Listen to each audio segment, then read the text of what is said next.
Oh, brother. I I watched some stuff recently in terms of anime that's been a little bit I don't know, like I watched it and I'm kind of in a bag of mixed feelings right now. Same, man. Like I did a short term binge watch one series from episode 1 to 4 and I'm just like okay. Oh, is this a new one we didn't discuss yet? No, it's one we discussed. You watched it and I didn't. Really? Yeah. Oh damn, I can't wait to hear about that one. I hope so. All right, well, let's roll right into it then. Let's start this episode off right. Mic check 1 2 1 2. My sweet waifu. Is that you?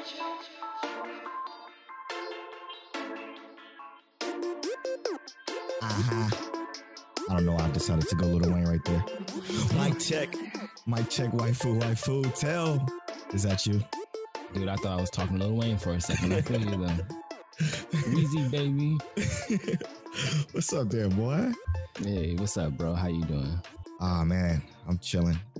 Hopefully, I'm not coming down with a slight cold. So if my voice sounds a little bit different, I'm sorry, listeners. I love you. Welcome to episode 7. Yes, 7. Episode 7 of Mic Check Waifu Waifu.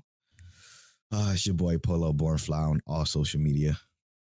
And it's your boy Montel King Teliano on what's that, Twitter, and Naughty Gentleman on Instagram. You don't remember your Twitter, brother? Bruh. You know, I'm real good at a picture or two, but the tweets, I'm not perfect at it yet. I'm figuring it out though. I'm getting there. Follow my boy on Twitter, King Teliano. So this is episode 7 of Mic Check Waifu Waifu. You can get every episode of Mic Check Waifu Waifu on any podcast services that you like to listen to it on. It comes on YouTube. The latest episode comes on YouTube a week later. Not necessarily a week, about 6 days later on Sunday, which is doing pretty good too, which is strange. We got Yeah, I was gonna say also, just so you guys know, Mic Check Waifu Waifu group page on Facebook. Yeah, that boy's shaking too. I went on there for like 10 seconds. Solid 10 seconds. A whole 10 seconds. I just had to say thank y'all so much for joining that group and just talking anime. That shit is so dope. I wish I could tolerate Facebook long enough to stick on it, but hopefully we get some more active people on it, including my co-host. No, I'm just kidding. Right. Just block everybody on Facebook and just only use it for the Mic Check Waifu. I just might have to do that, bro. Even my family. Like, I love my family to death, but they're the reason why I instantly delete Facebook the moment I get on it. I know, you told me. I know. It's nerve-wracking. But anyway, we're here to talk about some anime. I'm sure y'all heard about what Tel just said. He went on a quick binge or something. But before we get into that, I have to mention, I have finally watched Astra Lost in Space episode 1. Uh-huh. Oh, man, it could not be just any better. It just couldn't be any better, bro. I want to clap so bad. Astra Lost in Space is probably gonna be one of my favorite anime. Just off the start, bro. I mean, they got a little frenzy at the end, but it's still so dope. You don't even see it right now. I'm dancing. You fucking shit up over there. I'm hype. Millie Rock from the left to the right. No, for real though, that anime is dope. And I know, listen, Tel, I know you don't like dub, but there's an African American voice actor that plays I think his name is Ogre, and he's so good, dude. He is so good. And I was just so proud because it's finally been a time, like, it's rare that an African American voice actor for the dubs sound or fit in anime. You know what I mean? Because it's just we're just not as portrayed as we should be in anime. Our voices are too deep, Exactly. But this voice fits so perfectly with the character. I look forward to every voice line that he says just because it's just, I don't know, it's dope. They got him in Astra Lost in Space? Yes, dude. He's Ogre. He's the dude with the that wears the all black and the hat, the beanie. I might check it out. Oh, yeah, I might check it out. He's so very good, man. I'm already caught up on the dubs, so I might go back and watch it. I mean, on the subs. I'm caught up on the subs. So I might go back and check out the dub to see what's happening. Yeah, that first episode is really good. A lot of good voice actors. But Well, I just told you it was good in general. yeah, 100%. No, the show is phenomenal. Oh my god. Let's talk about this first episode. Let's do it.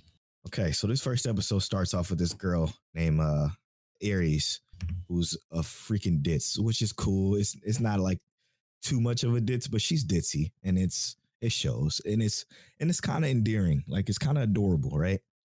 And she's going to a space camp, which is something that's like in the far future, which is something new to new to the series. But she goes to space camp, and she kind of runs into like one of the space camp people. I don't even want to get into that. I want to get to the meat of the situation. Yeah. The meat of the situation is when she gets to space camp, they go to this planet. This planet is like a what they call it, like a nature reserve. Yeah, per se. That's how they treat planets in the future, I guess. Yeah, it's like how we got the metro parks and stuff like that. Exactly. So that's how they treat planets. It took them only 4 hours to get there because they, of course, use warp speed, which is dope. I can't wait to the future. Maybe right, light travel and whatnot. Yeah, so maybe one day. But they get to this planet and something crazy happens. And what's crazy is that this big ball of just light starts to like eat them, essentially, starts to eat the students of this trip. And they're all like, they're just like, yo, what the hell is going on? Once the ball of light eats them, they're flung into just space. They're just in space, orbiting a completely different planet. And that's what we figure out later on, that it's like, what did they say, 5,000 light years away from their original destination? Yeah. I think they say it would take them at least like 30 days of straight travel to get back home. Right. But the issue is, well, I guess we should start off with first, everybody's floating in space. They all come together and they find this abandoned spaceship, and they get on the abandoned spaceship, except for Aries. Aries is actually still floating in space because her suit is damaged. Yeah, and find is a little harsh right here because they really didn't find it. They just saw it. It was just happened to be there. It just happened to be there and around them. What's crazy is that like they didn't quite understand what was going on with that ball of light, but they later on in the episode discovers like if the new captain, which is a student who was like all about being the captain, but nobody was like trying to hear him, or nobody was wanting him to be the captain. Yeah. He didn't tell them to put on their helmets. When he did, they will all be like dead. And they mentioned that in the episode, which is just crazy to me. Like this show turned into Gravity super quick. But back to Aries. Aries was floating around in space. Her suit got damaged, so she didn't have her thrusters like everybody else did, nor could she communicate with everybody else because her suit was damaged. So she's the only one left still floating around in space while everybody made it to the abandoned ship. Once they make it to the abandoned ship and realize the Aries isn't with them, the dude that wanted to be the captain so bad, one of the main head characters, decides like, I'm gonna go after her somehow. And they're all trying to convince him like, look, you can't. Yeah, you'll never make it back. They're basically telling Kanata he's never going to make it back. Exactly. Because doesn't have enough fuel. Yep. Enough thruster fuel to go reach her. So they actually find this, what is it? A harness, I guess you can call it, like a... It was like some roper, essentially. Like, I think it was like a metal rope or something. Yeah. And he essentially goes out on the metal rope, and they talk about how he can only boost, a few times a second in order for him not to run out of fuel to reach her. So he's reaching her. He's coming after her. He's reaching out to her, but the cord isn't long enough. It's just out of reach because, of course, with her momentum, she's still floating away while he's floating towards her. So he's floating towards her, and the rope gets snagged. He takes off the rope, and then literally gravity his way to her, or Martian, whichever movie you prefer. He gravity his way to her, grabs her, and then they try to float back. And they realize, hey, like he boosts back just enough to where he can like get the angle. But Ugar, which is the voice actor I was just talking about earlier, just mentioned, hey, you're not going to make it because your trajectory is slightly off. It's like 5 degrees off. Yeah, but like I guess it's all relative because there's no north, south, east, or west. But he's going to float past the ship basically. And the student body or whatever on this class trip, which is about what, 8 of them? Yes, there's eight of them. Okay, yeah. So they all come together and like do a human, what they call a human link chain. Yeah. And they reach out and they grab her and they save her or whatever. Yeah, But man, this show is phenomenal. This is what one of the animes where the first episode is 50. No, it was actually 47 minutes, exactly. and they benefited strongly from that, dude. It is a solid 47 minutes. Like, such good 47 minutes. I feel like almost all of it was pretty much enjoyable. Like the character introductions was good. Like you instantly get to meet who is the douchebag character, who is the cool character, who might be the standout character, all that kind of stuff.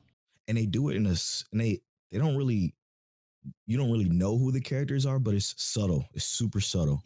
And I like that. I like the way they leave room for future episodes to get to know the characters, which, I mean, you're already, 4 episodes ahead? Episode 4. I'm on episode 4.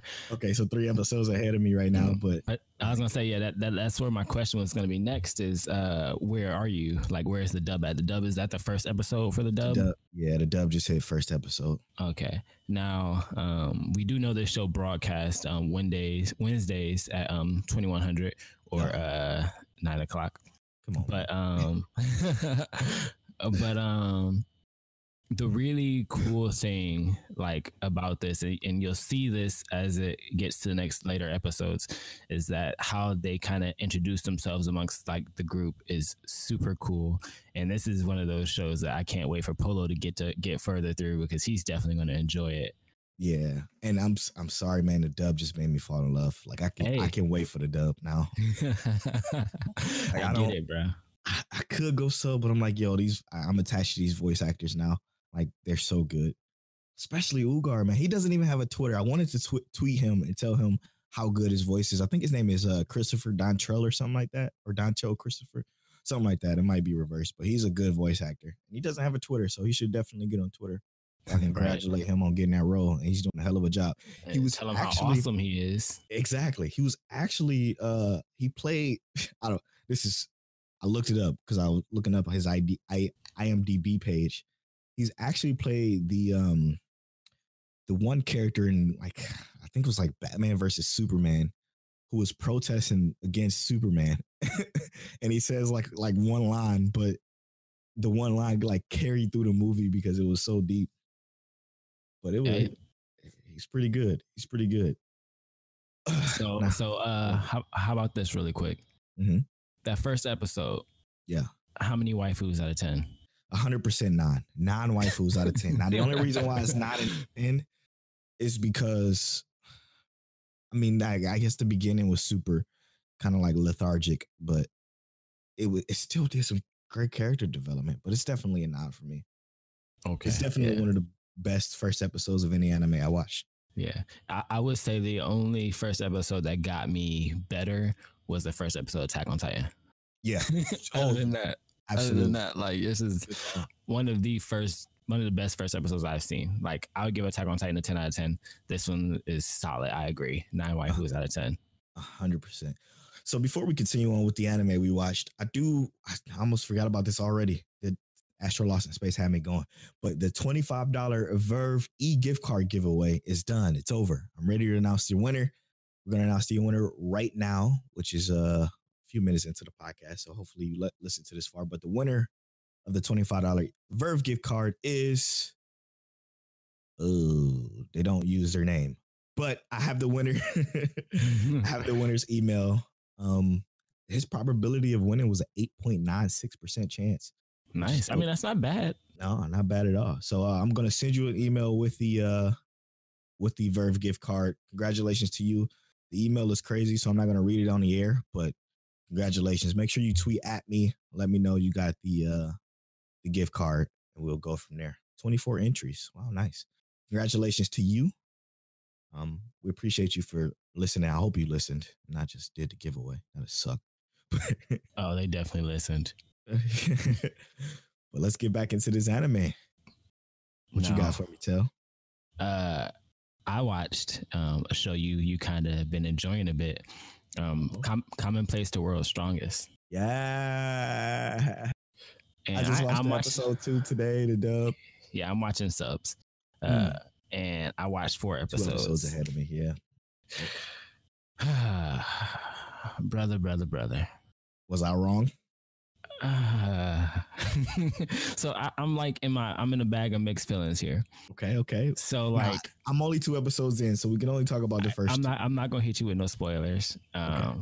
You're 2 episodes in, but You want me to tell you where that is for me if you yeah, don't just remember? tell me exactly where that is. Okay, so where that is he meets the UA, which is Yeah, the girl who he was trapped in names. the was it the bottom? Was that actually the 100th floor or no? No, that was the 50th floor.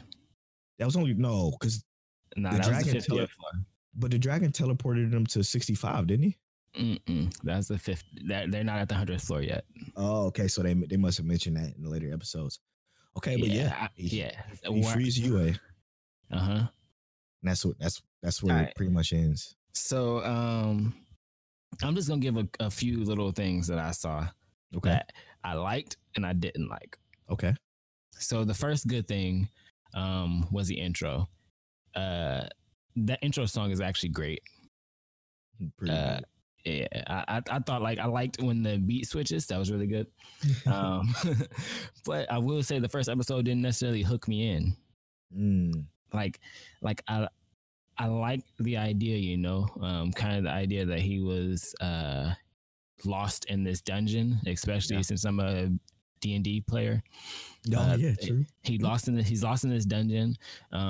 It reminded me though of the time I was reincarnated as a slime, because he eats, like you said this though, he eats the monster and gains their power. But I actually like that idea. I really liked also that they didn't show us all of his level progression, because it doesn't necessarily show us how he got to like the 50th floor so fast and whatnot. It kind of just says he's at the 50th floor and this is what he's doing to get that strong or whatever, but it didn't necessarily show us all the monsters and everything he fought in between, because that would take forever, I'm assuming. Yeah, probably. And what they did was between episodes 1 and 2, they kind of squeezed in some lore from when they were in school. Exactly. And I actually really enjoyed that too. Getting to see the background of the characters, their teacher, find out about their gods, stuff like that. In episode 2, they talk about the different beings though. You just know about the demons, right? Yeah, all I know is he looks like a demon. They didn't really say. Yeah. So I actually like all of that, the lore aspect and everything. But I hated the CGI. Oh, okay. Yeah. I mean, CGI is never really great in anime, but you realize why they do that. It's cheaper. Yeah. But it looks like straight trash. Yeah, it doesn't look great. 100%. I would have just preferred they drew everything. It looks like what is it? It looks like early 1990s when they first got CG going. Like, do you remember the original Power Ranger movie? Yeah, hell yeah. Yeah, it's That's like exactly what it looks like. It's worse than that though. Yeah, it is. It's bad. It's worse than that. But partially shaded. It's not great. Yeah. But I do like Hajime in general as a character. I think he's pretty cool. Yeah. I want you to see more of what he kind of goes to. Okay. Because I've already seen like episode 4 and whatnot. I know. Does it get darker? I mean,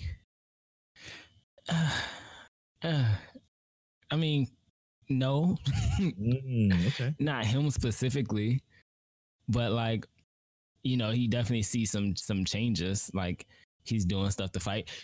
It definitely gives me a mix of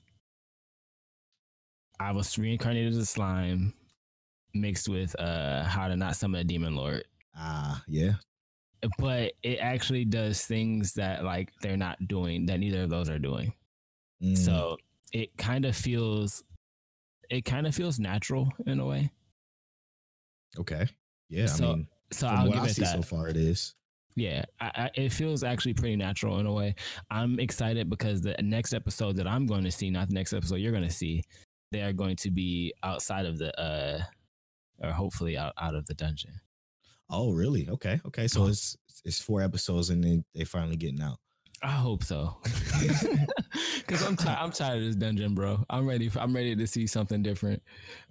So that's probably why most people don't. I mean, most people don't like it. From the reviews I'm looking at on, they don't like it. But that's a tough crowd to please. Like, I'm not saying it's bad by any means like that. My main detractor is the CGI is trash. Like, yeah, give me something different. I would definitely not rate it what my anime list has it rated at, like 14,000 people, and they scoring it at 6.3. Yeah, I don't think it's that bad at all. Yeah, I wouldn't say it's that bad. This most recent episode had me going. I mean, episode 2. I don't know why it's the most recent. Yeah, no, I mean that's most recent for dub, but yeah, definitely. I love like.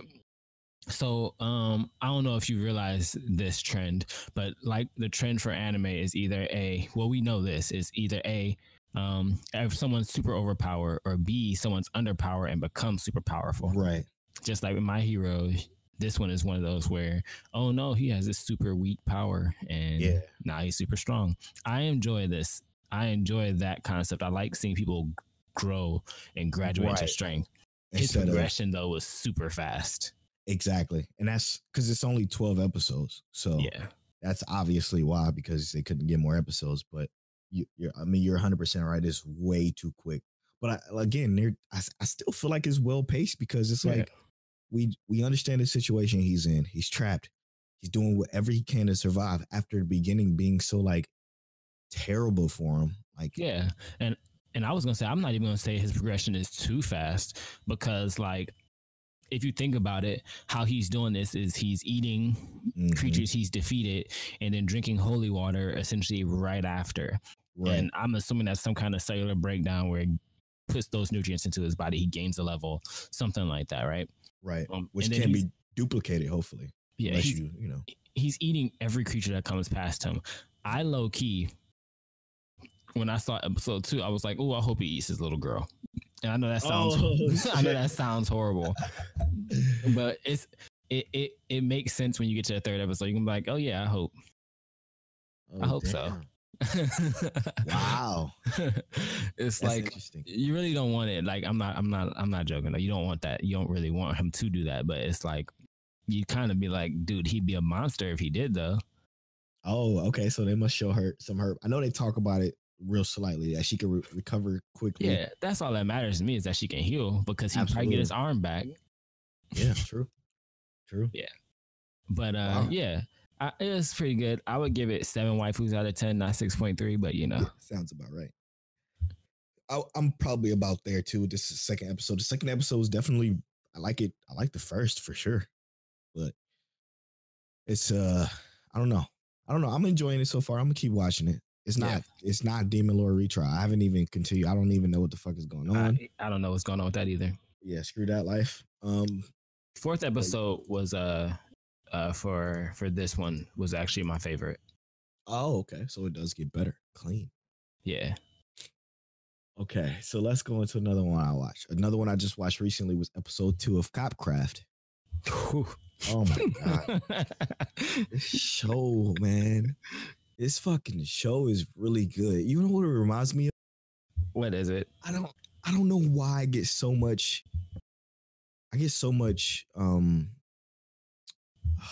if you say what I'm thinking. Ghost in the Shell. Exactly. I get that same vibe. Yeah. Ghost in the Shell mixed with a little bit of Cowboy Bebop. Yeah, because it's not as futuristic as Ghost in the Shell. Right. Not as futuristic. I mean, it is technically as futuristic as Cowboy Bebop, but it's like the grounded still. Yeah, it's still grounded. It almost feels like this could happen in our world tomorrow. Yeah, exactly. And just learning about this world and what's going on, and what this detective is specifically investigating. What he's investigating, or what he's stumbling upon, is insane, man. Like, cause he don't even understand the ramifications of what he's stumbling on. That's what's crazy about it. And he's got this little alien girl with him who really understands, and he's kind of like, even though he's the older, experienced person, he has no idea what he's encountering from a different world. No, not at all. Like, and it's absolutely terrible. The fairy dust. I don't know if y'all hip to this episode, but it's going to be light spoilers here. The fairy dust that they encounter kills people instantly, and turns them into basically slaves that a person can control.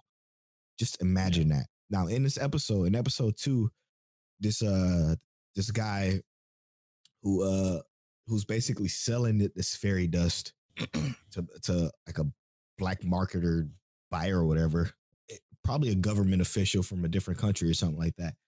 But we figure out that this fairy dust can control, he said, up to 5,000 people at once.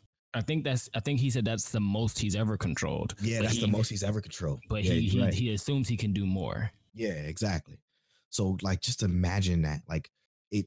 So the fairy dust instantly kill the subject, like instantly. No, it doesn't damage the body at all, but it instantly kills them.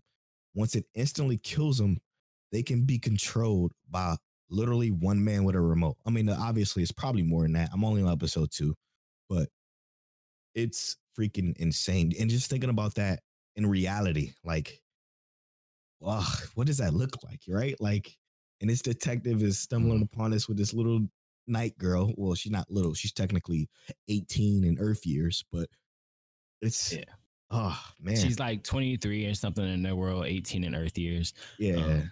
Now she said 26, but no. Yeah. As the show kind of progresses though, the really cool thing is that all of the like alien-esque people use magic, or I believe they call it Latin or something like that, Latin or Latin.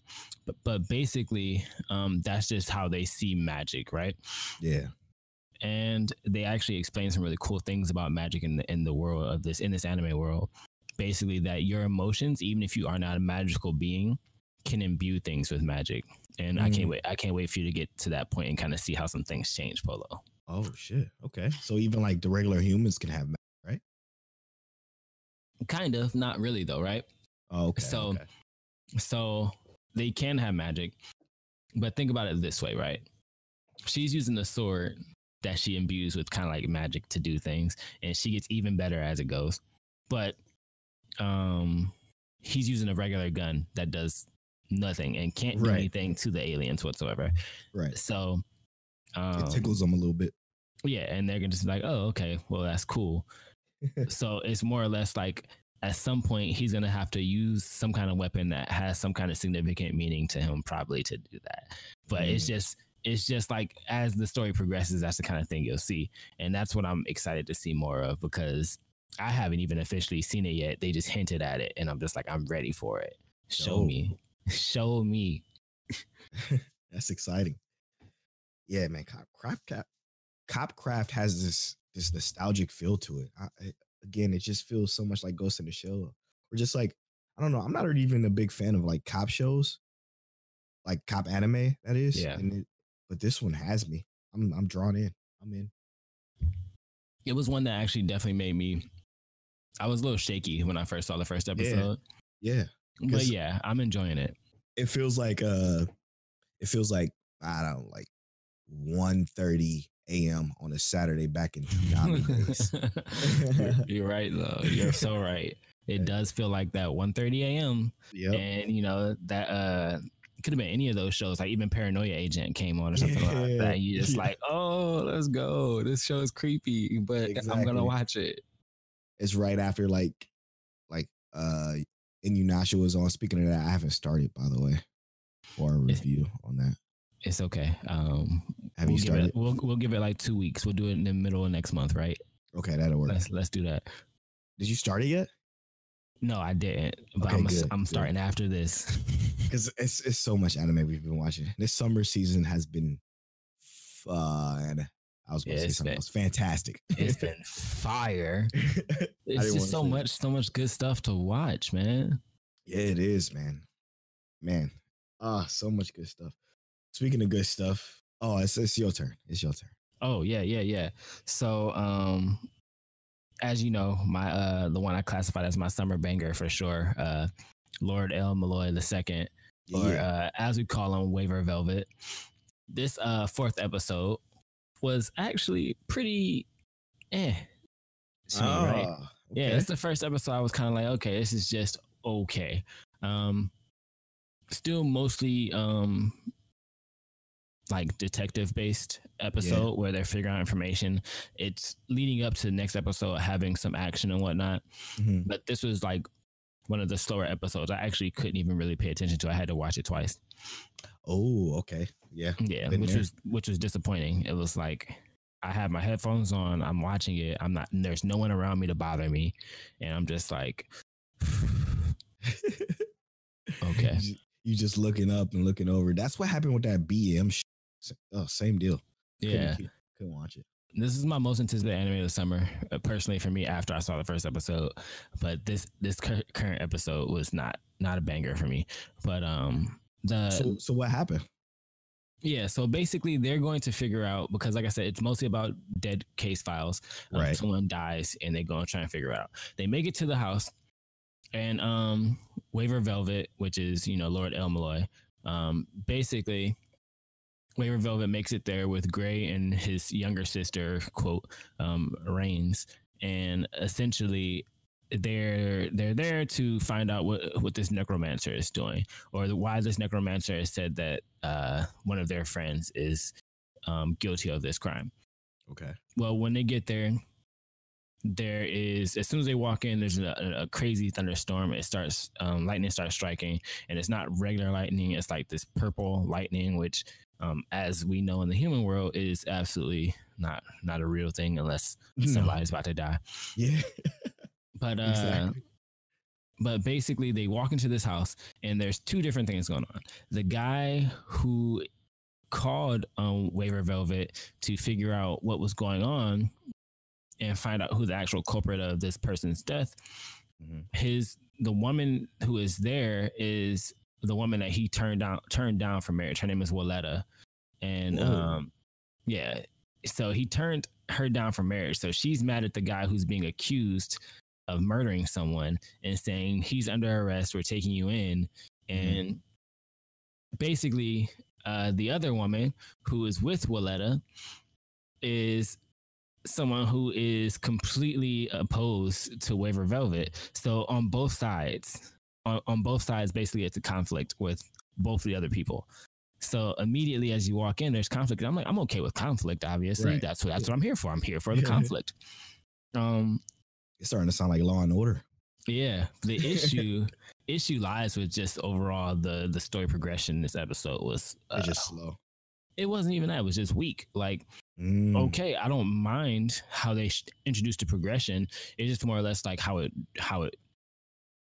I guess, yeah, you could say it was slow. Like, it didn't feel like they were actually moving slow. It's just like how they were introducing the progression, how the progression got to the next stage, even though it was only like 30 seconds, just felt like it was dragging. Like, they didn't make it seem interesting. Like, I would have been cooler with this episode if they hadn't even progressed much and just gave us backstory on why Walletta is an issue, why Adashino is an issue, why they don't like these people. That would have been like better for me. But go ahead.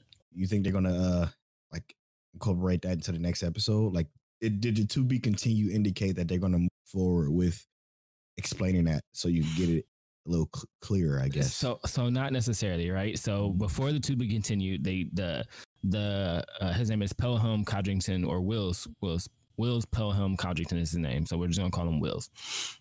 Wills and Waifu Velvet go off into another room, and as soon as they walk into this other room, something interesting happened. This is like the first interesting part. The thunder strikes in the background, and Will says, "Oh, it seems like she's finally here." And he waves his like eyes start to turn this bright purple, which means he has mystic or mage eyes. And he pours this like powder in front of Waifu Velvet's face, and all of a sudden this fairy is in front of them, and she whispers something that you can't hear. And I'm like, oh, okay. So this is like the first interesting part. What's going to happen? She says something and then she disappears. And he said, yeah, she's been showing up. And every time she shows up, she gives me a warning and someone dies. And like, I'm like, okay, cool. Now we have an actual story progression. Right. This is what I'm here for. There it is. Yep. So they talk in the meanwhile, time, Reigns and Gray is his apprentice. Reigns is his sister. They find a hidden like cavern in the same house. As they go to the house, Reigns is a high level mage, so she has mystic eyes. and her eyes are activated every time she gets like as she's been getting closer and closer to this house in the first place. Her eyes activated, meaning that it's a strong ley line of magic. Okay, is that the OP one you were talking about last episode? Okay. Well, no, we haven't even seen Rain's power yet. Gray is OP, but we haven't even seen Rain's power yet. So I'm assuming Rain's is even stronger. Jesus. Yeah. So they go into this underground cavern, and her eyes start hurting again, and they glow this like orange, purplish, orange or orangish yellow color. And she puts these eye drops in to kind of like hold back her magic power. Jeez. Yeah, and these like ghosts coming after them, and this guy pops up with like this magical gun and shoots the ghost. I'm like, okay, that's cool, whatever.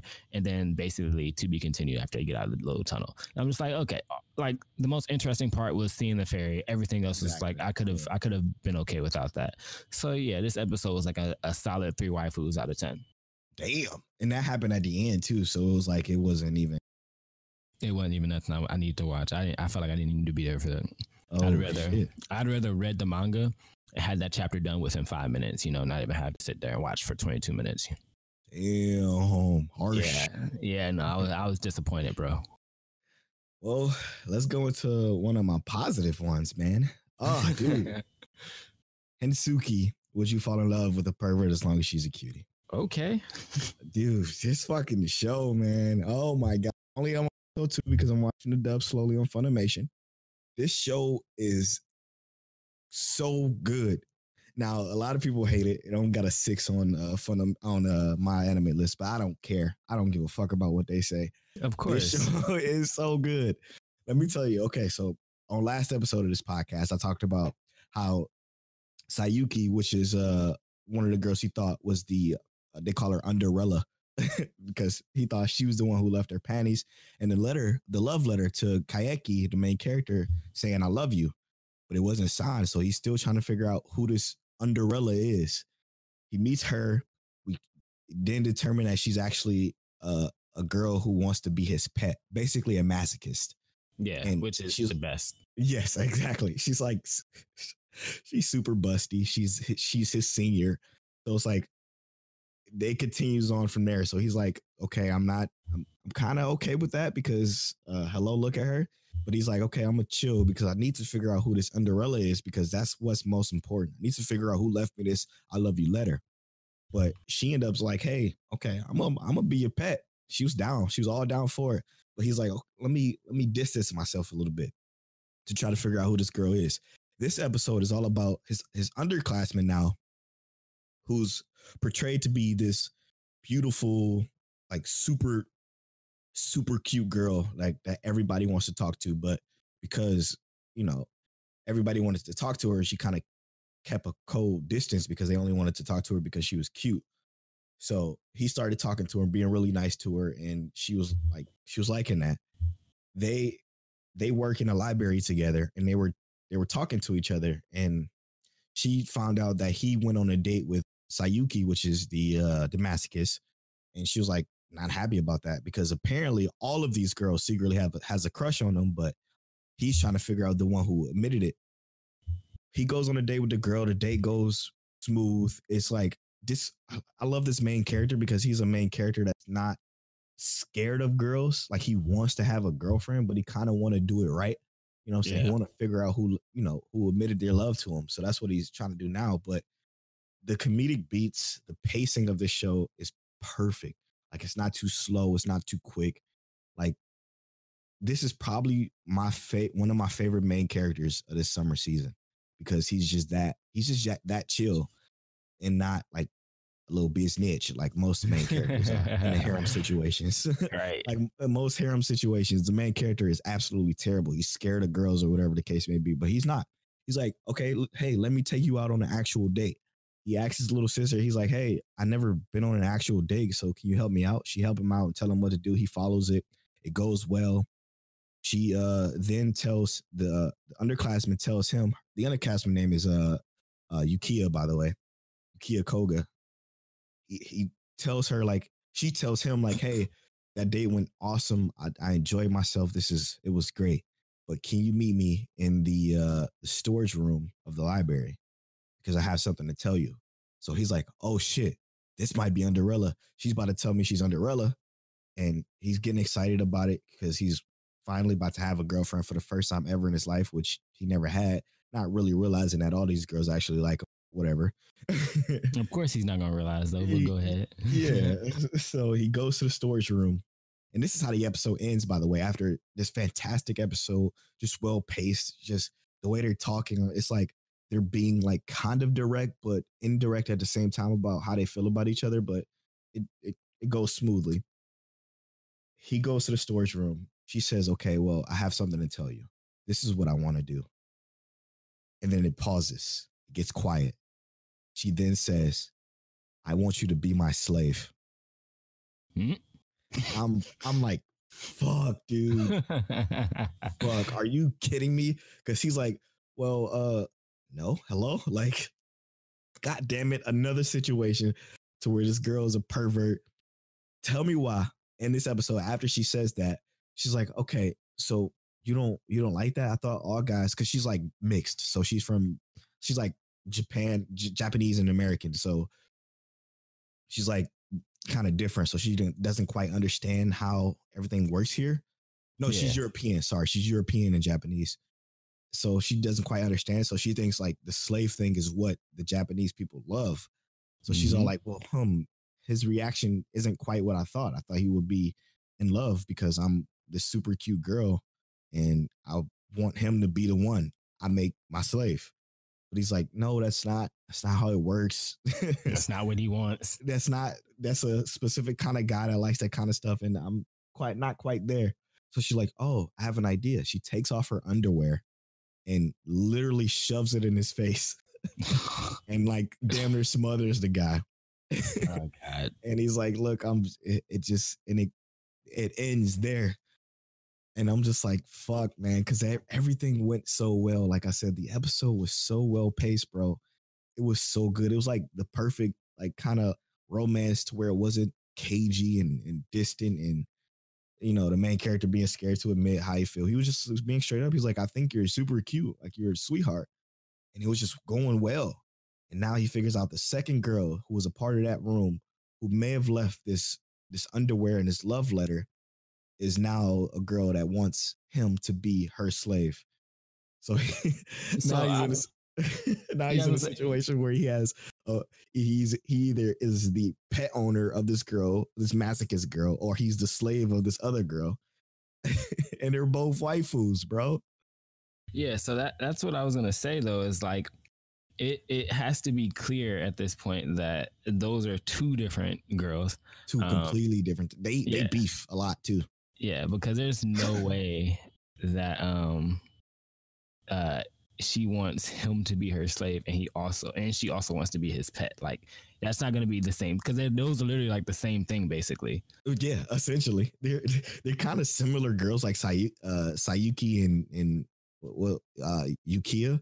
They're kind of similar in different ways. Like she's all like punish me, master, and then the other girl's like, hey, be my slave, and treats him like shit.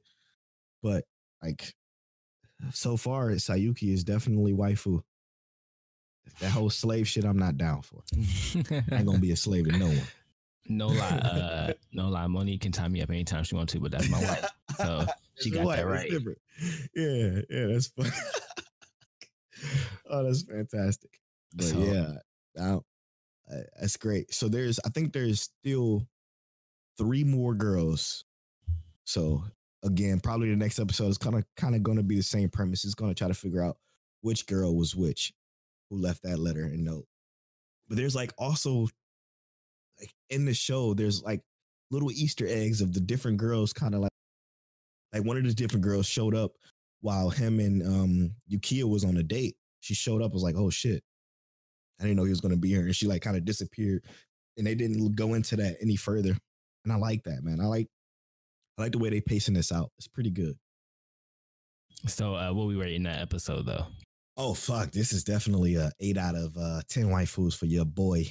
I got you. I like it, man. This show is good, man. It's strange that I would even, like, at first I'm like, all right, here we go with this bullshit. Let me go ahead and get this track. The name alone was like, I'm not.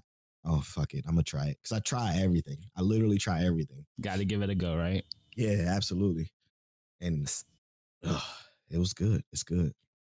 So, what I want to add to this is like one of the ones I've recently been watching and reading. This kind of shook up the world with the last 2 episodes. Like, and if you haven't seen the last 2 episodes of this, you probably need to go and watch it. But Black Clover.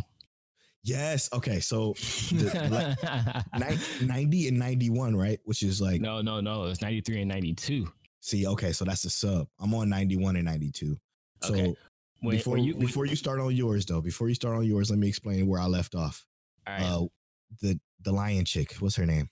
Le Familion Fuego Yeah. Leon. Yeah, her. Oh, Marileona Vermilion. That's her name. Yep. Marileona just fought the copycat dude. The copycat dude. That's it. That's where I left off. And fuck, that fight was so good, dude. It was so good. So it actually gets so much better the next 2 episodes, dude. What? And I can't talk about it if you're gonna watch it because of I'm definitely spoilers. Because I wanted to talk about this so bad. I'm so sorry. I'm going to watch the sub. I can't be stopped. It's not stopping me. Both the sub and the dubbed are absolutely terrible with Oscar's voice. So It is right. But these last 2 episodes, you don't know what happened? You haven't seen anything about it?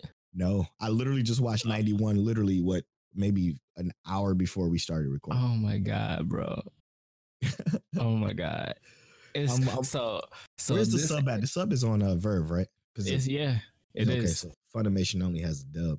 Now look, episode 92 got people in the anime world hype. And it kind of opened people's eyes to Black Clover, right? Because the animation is so good. It's a really big fight. This is gonna be probably the biggest fight in the anime until it gets to the end where I just finished the manga. Oh. And then episode 93 changes the entire game for the anime. Shit. Like, and Polo, I'm very upset with you right now. I just need you to know that. Listen, I didn't even realize that because the sub isn't on Funimation, so I thought everybody was on the same shit. So I didn't know. Episode 93 is the best fight to hit this anime, period. Best animation, one of the deepest feels you're going to feel in this show. Wow. Honestly, for any of my friends who watches Black Clover, anyone who watches it and checks out this podcast, send an email to miccheckwaifuwaifu@gmail.com telling Polo to watch it and do it ASAP. You ain't even got to. I'm already in. Next week we gonna do a review on episode 93. Okay, because 100%. Because we got to. But 100%. So not only did episode 93 of Black Clover shake up the anime world and kind of open everyone's eyes to Black Clover, but the most recent chapter of Black Clover in terms of their manga just pissed everyone off. Ooh. So they literally just had one of the best, so in the Mic Check Waifu group page, I put in about how Deku vs. Todoroki in the My Hero Academia anime was an amazing fight. Yeah. Episode 93 was like one of those things that it was jaw dropping. And it was, like I said, it drew everyone's eyes to Black Clover. But chapter 214 of Black Clover pissed off the entire fan base. So before we continue with Black Clover real quick, I just want to say I was spoiled on Twitter of My Hero, and I'm pissed. Okay. Wait, what did you get spoiled by? I don't even want to say it, bro. I don't want to say it. I just don't want. No, because you're not about to have the listeners make me the villain. It's not gonna happen. You know what? This is what we're about to do. We do the podcast in Discord. So you know what I'm about to do, listeners? I'm about to type it to Tell, and he's gonna know, but we're not gonna spoil it because I just want to know. Yeah, I don't want to hurt. Because I read the manga. I know, so you know. I want to know what's considered a spoiler for this, because. So when I saw that, because it was a page from the manga, and I'm like, wait, is that that can be true. And I didn't look any further because I didn't want to be spoiled. But I was pissed, bro.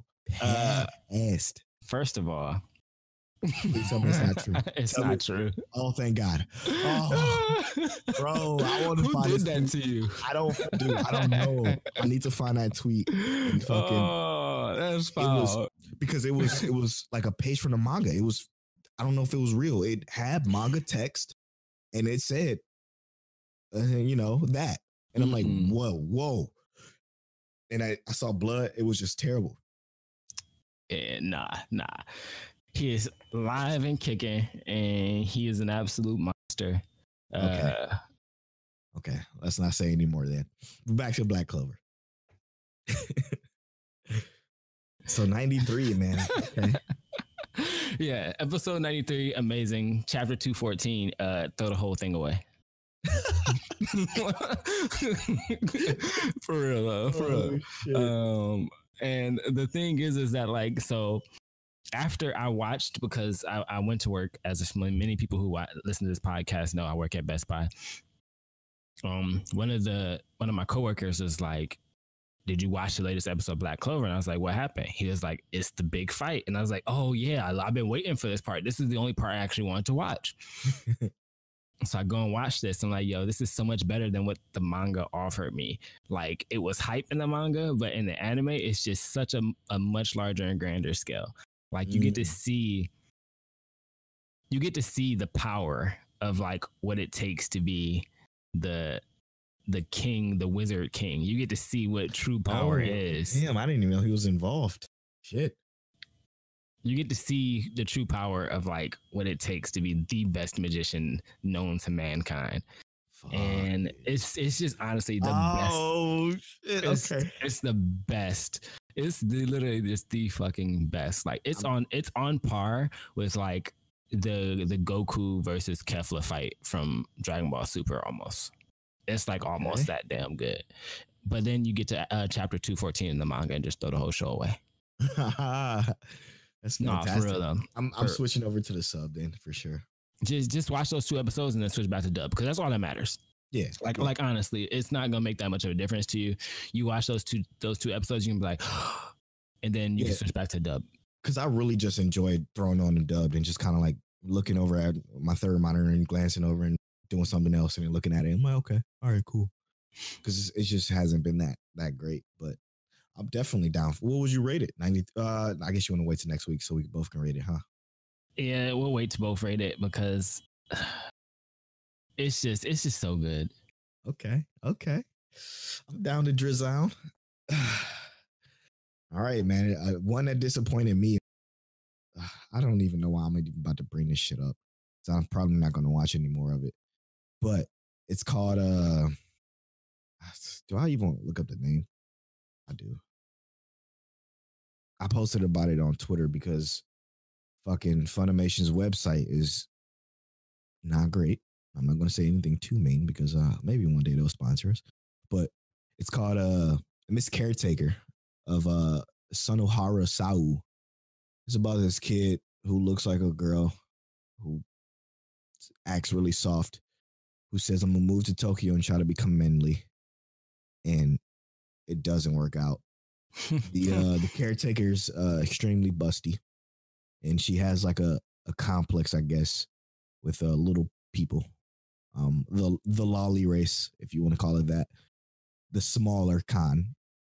And it's just not a good anime. I'm not going to watch it anymore. I watched one episode. I'm like, yeah, it's not for me. This is not what's popping, man. This is not good. It's just not okay. So I can go ahead and move on for that. But moving on from that, I do want to talk about The Ones Within, bro. Okay. Can we go to that, please? Yeah, let's go to that. Let's talk about something great. Yes. The Ones Within is just turning out so fucking good. Now, what I realized, or what I didn't realize, I guess, in this sense, it's on episode 4 for both the subs and the dub. And I didn't realize that this is also psychological.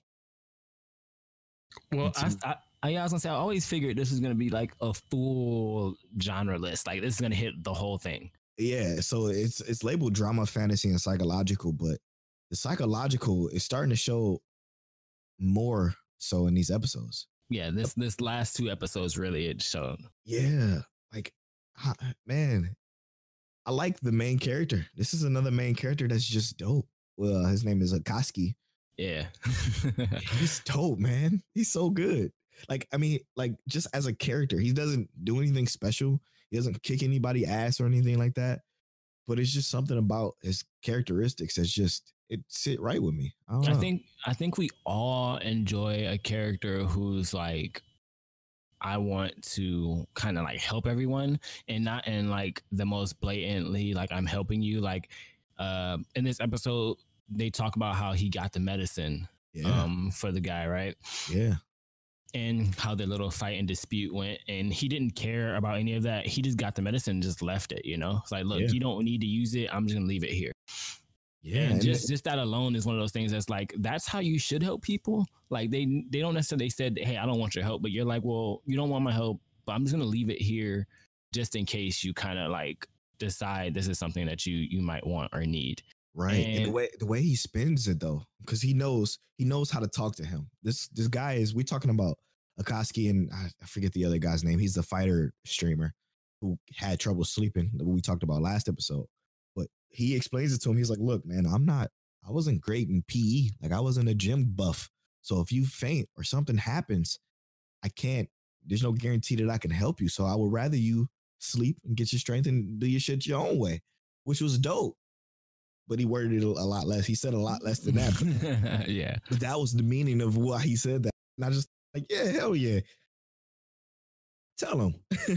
Right. Let him know. Yeah, straight up. Like, look, I'm trying to help all of us, not just me, not just you, all of us. We all want to go home. Mm-hmm. And the way he does it in an entertaining way, which maybe is on purpose. Maybe he knows we got to get these streams, bro. Right, got to get these views, man. Yeah. What was it? Like 11 million? I didn't even look for the views at all this time. I was just like kind of engrossed in everything else. Yeah. Like, I will say though, the plot for this episode was a little obvious because like even they knew it. It was like, oh no, we gotta make sacrifices for these demons. And the guy's like, oh, I like a busty girl, or the demon likes busty girls and all that kind of stuff. And none of them there are busty girls. And like I guess what Romary was the closest one to like what the guy would like, but she has that aura around her. Yep. Like, yeah, you touch me, you can see what happens. Yeah, and she's too cold. And then you got Akatsuki Iride, and she's like, yeah, now I'm really angry, just so you know. Yep. But I did you catch that look? When she was like, I put a tracker on his name tag. Yep. 100%. And he was like, okay, I got my eye on you. She's 100% the number one waifu in the show for sure. I mean, for sure. Absolutely my favorite. Like, I don't know. I don't know. I like her boldness and I like the way she thinks. She's always like 4 steps ahead, it seems. I don't like Kyron. Sorry. Her name's Kyron. I don't like her. The simulation chick is pretty good. What's her name? I forget her name, but she's the one that does the farming sims or whatever. Yeah. She's cool with those flashbangs and shit. She cutely threatens them. I love that shit. Yeah, she was daydreaming about her panda daughter. Yeah. After seeing the big panda walking around. This show is good. This show's definitely still probably my favorite. I'd have to, I mean, I'm not going to say it's my favorite right now because...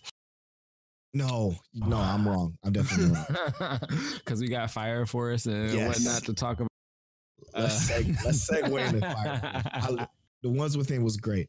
But Fire Force is clearly, and I'm going to say this now because I have some thoughts about Dr. Stone. Fire Force is the number one summer anime, in my opinion. Wow. Yes. Oh, wow. I'm going to just say it. That was my divisive thing I had at the beginning of this podcast. Fire Force is better than Dr. Stone. Wow. Like 90% sure about that. Okay. I'm 90% sure about that is because, again, Fire Force fucking brings it, bro. It just brings it, man. It brings it with the sound. The sound alone has just had me so enthralled. Now, that's something I want to talk to you about. The sound design on this episode was amazing. Insane. The character introductions, we get to finally see some of the characters are in the introduction. So all of that was amazing. We got to meet the firefighter who saved him 12 years ago. Yep. And I didn't even really see his power and how he saved his squad mate, but it was fire from his eyes. So I'm like, holy shit, that's dope. You know, right.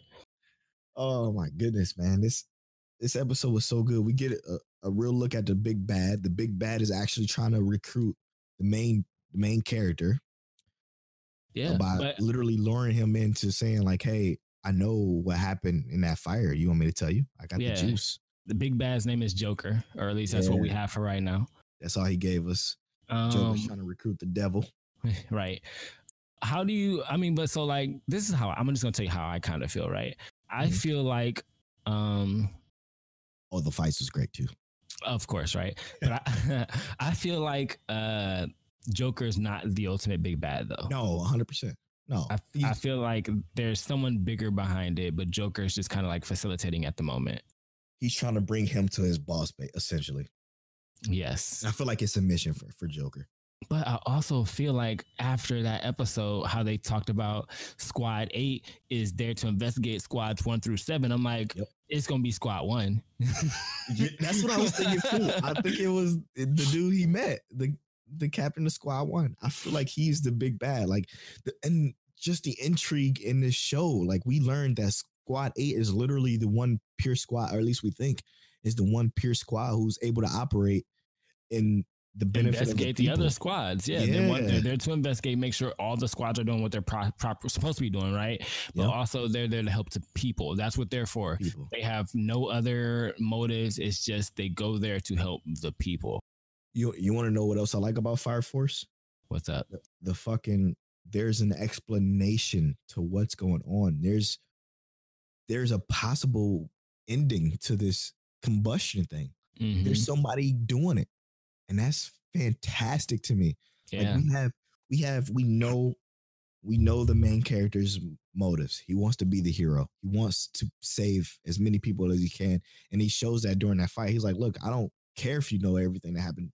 And okay, my brother's alive. My baby brother is actually alive. That's awesome. Which is who I think is also a part of Joker's team, unfortunately. That's the kind of idea we would get. We don't know for sure yet. Yeah, but that's just my thought anyway. But like, we have his motivation. We have like, it's just it's structured so well. Well, also, I don't know. Have you ever watched Soul Eater? No, I never watched one episode. Soul Eater as an anime is also structured and just done very well. It's just the ending is trash. Yeah. But you also got to remember, this world is the same Soul Eater world. It's the very same world. No, wait, what? Yeah, it takes place in the same world. Like, they show it in the first episode. Like, Lord Death is there. Like, in the first episode, you'll see them in like, I think it was like a commercial they're showing, and he's going through like, everything is essentially the same exact universe and world. What? I had no idea. So it's like this, the creator made this show and they had an entire world to base it off of. And then they're just putting these people out there to kind of do their thing. And that's what makes this also so awesome, is that like, he didn't have to do too much to build this world. He just went with what could have been natural. Yeah. That's crazy. So like, at the end of Soul Eater, is it like over? Like, does this pick up after Soul Eater, or like how, or is there just a part of the world? This is not like this has nothing to do with Soul Eater in a sense, like, because the Soul Eater is like a school where they go to school with Death, and Death teaches them how to kill like witches and demons and whatnot. And that's how that school is. But it's literally just a school where they teach kids. Okay. And some of the kids are actually weapons. Some of the kids are actually just kids with strength. Gotcha. Okay. Cool. But yeah, Fire Force by far one of my top anime of the summer. Yeah. easily. I could argue for number one. I could definitely argue for number one. I do think that this latest episode of Dr. Stone made me feel more though. What? Yeah, it made I me was feel the so much opposite. more. I was. I mean, the way it ended was so clean. The ending was clean. Yeah, But it was very clean. It's starting to turn into cheap cartoon. Like you could tell, like with the animations, they starting to take those shortcuts where they don't really animate all of the facial expressions. They starting to get a little campy. It's starting to turn into like a 4 kids anime, and it's disappointing me. Like the best part about it, well, okay, this one was terribly paced, like super slow to me. And then when we figure out there's more people, like the reaction to that was also slow. Like, yo, there's more people. Go towards those people. You made this fire. Go towards the fire to avoid what's his name? Sukasa to catch up to you. And then he catch up to you. And that exchange was the best part of the episode. Was the only good part about the episode, in my opinion. And it was I didn't like it, man. Okay, so I can agree with that. That the episode only really was good towards the end when they were trying to get an understanding between Tsukasa and Senku. But they were also trying to, I guess, like logically, you would think that Senku made some kind of plan, right? 100%. Or like, hey, don't use the boulder to hit the gunpowder. Or you hit the gunpowder. Now you made a mistake. This fire is going off. Oh, Tsukasa's trying to kill us. Let's move on to where those other people are and see what's going on there. Meet up with those other people. Figure out what they're about and see if they can help you with Tsukasa. Tell them the situation. Like his quick thinking literally disappeared. No, I think also, and this is just like part of my stuff, right? In my opinion, it's hard to like. So he's a quick thinker. He's supposed to think on the fly. That's his character. Yeah. Now he could have been thinking a couple of different things. A, that is Tsukasa's fire, which I think in his mind that's probably not what he would have thought. Yeah, 100%. Because Tsukasa was the opposite way. He knew that. But if he rushes towards them, towards the smoke and whatnot, he couldn't guarantee that it was an actual person until they saw the 3 smokestacks go off. Right. In which case now they could rush there, but Tsukasa was already gonna be in their way at that point. Yeah, pretty much. And Senku is not a fast runner. We learned that. Yeah, Senku is not a runner. Now I overall I get that. I get how that didn't feel good to watch. But that ending, I love an ending where you feel like the main character is gonna die. I love that. And honestly, I would be both upset and happy if Senku does live to the next episode because he is the face of the anime. Yes, obviously. But if he were to die right here, I wouldn't be mad because it's like, give us something that progresses it and make us feel like no one is safe because that's what Juni Tyson did well. But that's not how they didn't end well. But give us something that makes us feel like it's actually dangerous, you know? Like I don't want Tsukasa to have held back because that's not Tsukasa's character. Please don't do that to me. You think he's gonna like pull away? I think Taiju is gonna step in, of course, and probably actually hit him. So I think that actually gives you the way that they position it kind of looks like that actually. And that's what I was thinking is that Taiju makes it there at the end. He sees Tsukasa and he runs up and hits Tsukasa and it knocks over Senku. Right. Which is going to be a shock to everyone there. Yeah.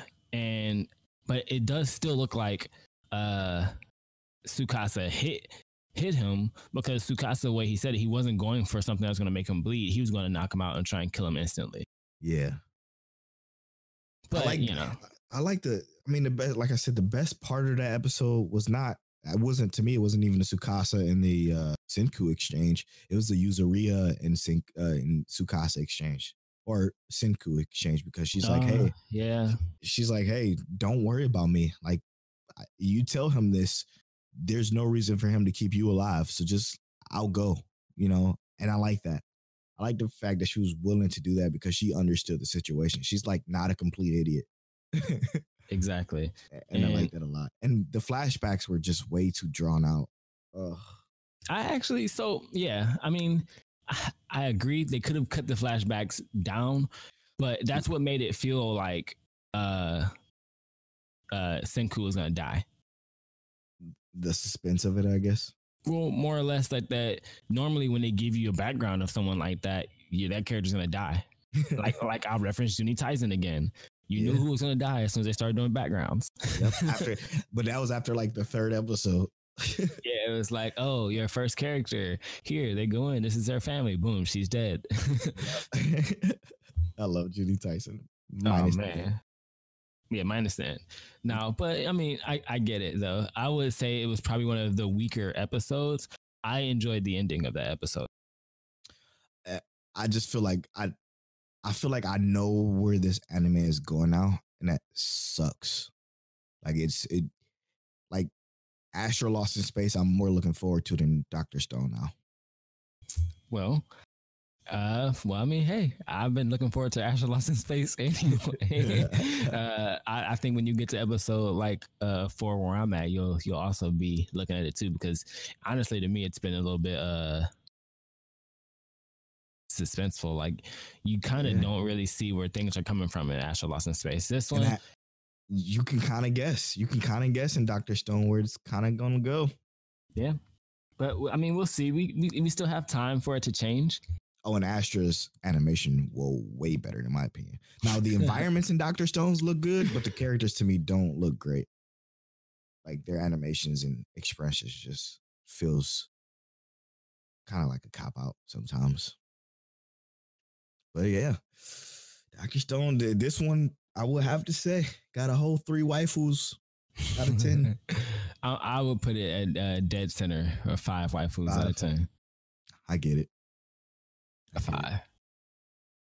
But that flashback was it was the killer. Yeah. And it took to the end for it to show something. But like I feel like I already know what's gonna happen now. Okay, what's next for us? Shit, we went through a lot.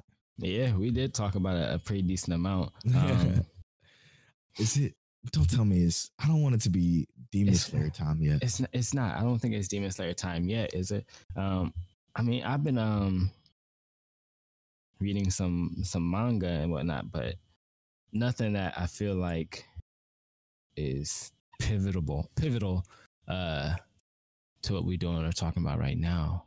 So you know what just dropped that I forgot to watch?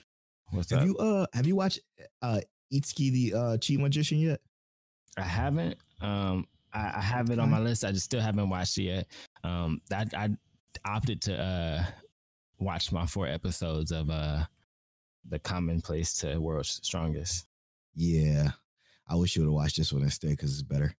Yeah, it's better. I mean, so far it's only 3 episodes in, so I mean it's not really much to it. But I don't know. For sure, I like the more obvious video game to the different world things. You know what I mean? I guess that's the obvious video game world too, huh? Yeah, because they're not like sugarcoating or hiding it. They're just letting you know straight up this is what it is. Yeah. And I like the relationships between the 2 main characters. Hopefully it develop into, some good romance, because it's so hard for some reason for anime to get romance right. Unless it's like without making it awkward. Yeah, exactly. Like there's some movies that done it okay, but a lot of them, right. Like why does it have to be a big brother? Exactly. A lot of it takes forever to get it going. I like it's this one called Real Girl that I watch. It's pretty good. It's a slice of life. That's pretty That's rough, man. It's kind of rough. I And it gotta go- I gotta find a slice of life with that I can watch with my wife. I got one for you. Now you Uh, know she don't like no etchy. No, I know this has no etchy whatsoever. All right. You ready? Yeah. Oh, yeah, I've already saw this with her, but it's Your Lie in April. It's No, on Netflix. Did you never seen Your Lie in April? Fuck, Monique's gonna cry. Yeah, that's beautiful. That's what I'm Yeah. looking for. Watched. I mean, she's cool with dubbed or sub, but what she's down with? Probably dubbed, right? Well, she actually watches a lot of subtitle stuff. Okay. Yeah, when we watch anime, we normally watch it in subtitles. We did watch what was it called? High School of the Dead in dubs yesterday. Okay. So the dub of Your Lie in April is pretty great. Now that one is music heavy, and I'm not a big music anime lover. I actually can't stand it. But this is just pretty much piano and violin, but it's so good, man. It's so touching. I just recommended it to a friend too, so hope she likes it. Also meant to say, other than High School of the Dead that we watched yesterday, we actually did watch Yamishibai, which is a Japanese ghost stories anime. And it's really short. Oh, you know what? I saw that because the episodes are like 12 minutes long or something like that, right? Not even. Some of them are like less than that, like 8 minutes long. This one episode is like 4 minutes and 30 seconds. Kind of like the Black Mirror of anime. Yeah, but they're like actual small little short stories. And I mean, it's pretty interesting. If you want to know like a little bit about Japanese culture and actual ghost stories, like that's one thing that Monique and I love, and ghost stories and stuff. So that's one thing that we've actually just been watching recently, just to kind of turn something on. It's not like greatly animated like some of the stuff we talk about normally. It's more like almost like a picture book, and they kind of go through these pages with a little bit of animation. Yeah, but and that's why I didn't watch it. That's the only reason why I didn't watch it, was because of the way it kind of told those stories. Which, I mean, not saying it is a bad thing per se, but it's just not my thing. You know what I mean? Yeah. What do you think about the newest Digimon movie that's coming out? Did you ever watch Digimon as a kid? I watched it very sparingly when it came on for kids every once in a while. Yeah. So there's a new Digimon movie coming out. It's called The Last Evolution, and apparently this is gonna be the last Digimon movie with our original characters. And they will be too old to have Digimon after this. Good. You're not a Digimon fan, huh? No, man. It's not. It's not. Man, it's not. You know what I did like though? What's up? You remember back in the day, the little Digimon toy they had? Yeah. It was the Digimon reader, and it had one of the Digimon in it. You like took care of it like a Tamagotchi. Which I thought was dope. I like that. I mean, no, those things are dope. You know, those used to be like some of the best selling toys in the world. Absolutely, dude. That and Tamagotchi was pretty dope. Oh, speaking of which, Senku is the top character in Dr. Stone's popularity polls. I would disagree. No, I wouldn't disagree with that. He's a great character. He is a great. No, I would never discount that. He's a good character, but I mean, just if you go on my anime list and just read those comments, those are my exact thoughts. Like the top 3 comments, they're like, it's like it's getting to the point where it's just becoming okay. Oh, we don't want okay. No, we don't want okay, bro. Fire Force is fantastic. It's so good. It's so good. Like, and dude, did you see the way he was fighting Joker though? Yeah, all of that was dope. But you did see he was running out. He's running out of air. Yeah, he did the B-boy moves. Yeah, you gotta say nothing. That's what I'm saying. I'm like, yo, this is incredible. But he was, yeah, you're right. He was running out of life. I do like it. We do got some emails. Let me go to that real quick. Yeah, some emails. We got some emails from my boy, quite a few from my boy Connor, or your boy Connor. Our boy Connor now. He's our boy now. So he got a few different ones in here. So one starts off with he said he just finished Grand Crest War on Netflix. It was super good. He binged all 24 episodes in one day. It's worth the watch.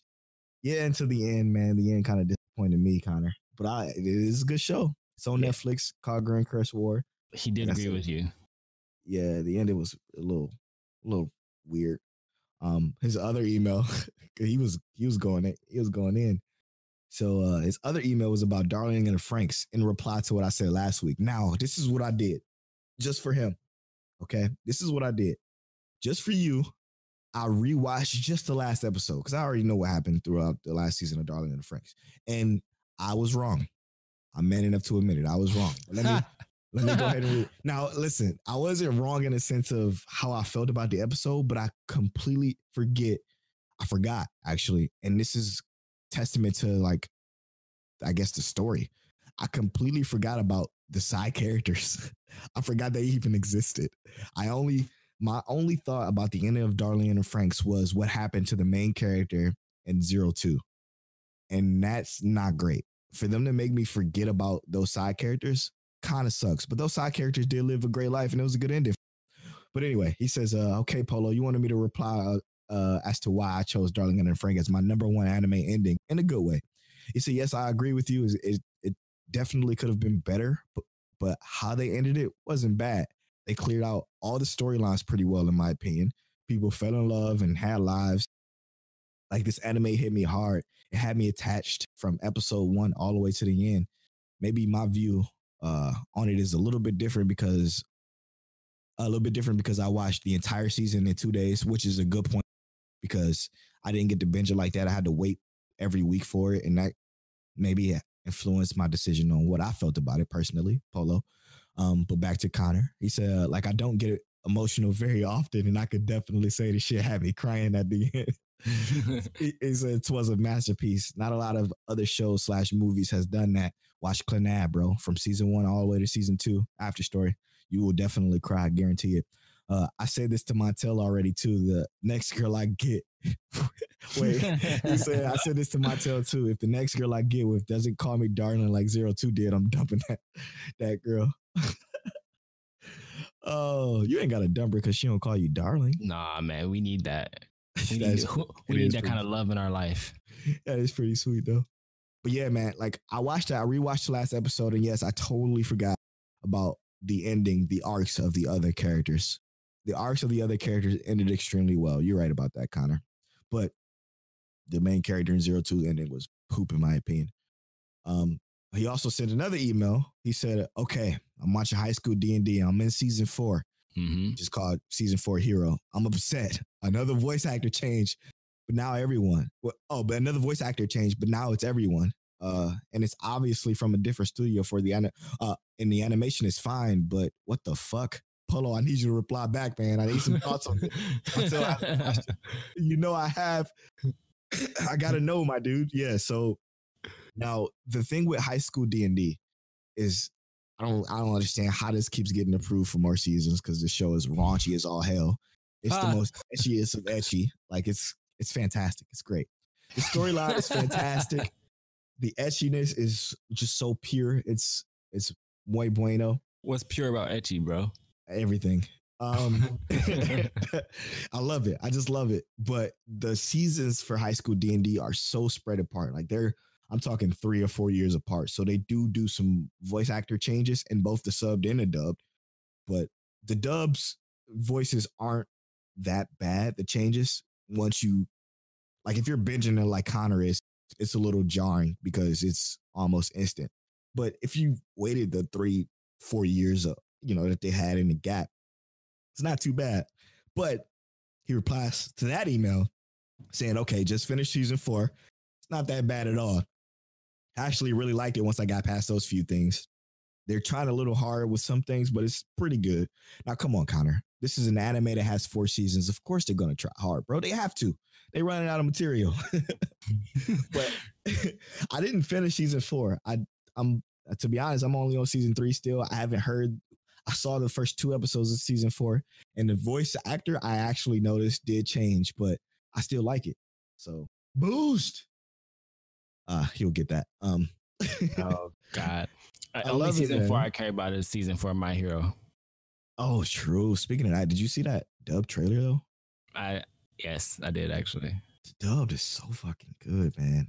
I mean, you know, I'll watch I it know, regardless. I know. But bruh, I'm so hyped for Overhaul. Oh What's my Wait, god! Overhaul? What you talking about? Yes, I'm so hyped for Overhaul. What's My Overhaul? god, you don't even know because you don't read the manga. Overhaul is a goon. He's a Yeah. monster. Yeah, you're spoiling this stuff, listeners. You don't even know what Overhaul is. I don't. How would I know if I don't That read could be it? somebody quirking you don't even know. What? Yeah, Overhaul. When I say Overhaul, what do you think about? Nothing. That's not a spoiler. I'm so hyped for Overhaul though. I'm so hyped. This season of My Hero, when it comes up, what is it, October? Yeah. What I like about My Hero is that they do in a dub. They do it with Fire Force. I love that. The dub on My Hero, I've actually seen a few episodes. It's actually not bad to me. So good. The voice of fucking Vegeta is All Might. Hello? Yeah, All Might. I was gonna say I actually love All Might's voice. It's so good. And then Deku is Jason, and Jason is a good voice actor. He's also the main character Akatsuki in The Ones Within too. He's a great voice actor, man. He's so good. Yeah. Now, there's this meme going around all these different anime groups, and it's if you want to cry, I'll give you something to cry about, and it's a dad saying that to his little kid. He's crying, and he hands him a book, and it says "Good anime with no second season." Right. So this was posted in the Mike Check Waifu Waifu group page, and Big Mo. yeah, and Tony Bella said the first page is no game, no life, and I'm like, 100%. For sure, like Couldn't they get a agree more. movie. But I need a second season. I don't need a movie. I want a whole season. Give me a season. And then my boy Christian Pittman said the Devil's a part timer, which was actually mentioned twice by him and Alex Pye. Okay. And then Jake Artino said he'll say this every time. Jake is a friend from Cleveland. He said High School of the Dead, which come on, man. Oh my God. Of That's course. probably number one, dude. Can we get a second season anytime in our next lifetime? Like I don't want Chunk Daddy to be 22 when I get another season of this. You know, that's 20 years from now. And then James, my bro James said, "Wise man's grandchild." Yes. Let's go. Let's go. I'm so glad he watched that. By the way, right? Wise man's grandchild is so good. I mentioned Dead Man Wonderland or Shiver of a Fell Night. Either one of those, you give me a second season to, and I'll be happy. I know Dead Man Wonderland is never going to happen. No, but Shiver of a Fell Night has the novels coming out, so they have a chance. Yeah, okay. Whew, thank goodness. That it became popular late though. Yeah, I mean, and that's how it normally is. How it goes. Like, I think really what Chivalry of Fell Night had going against it is literally like Asterix War came out the same week. Right. Exactly. They came out at the same time.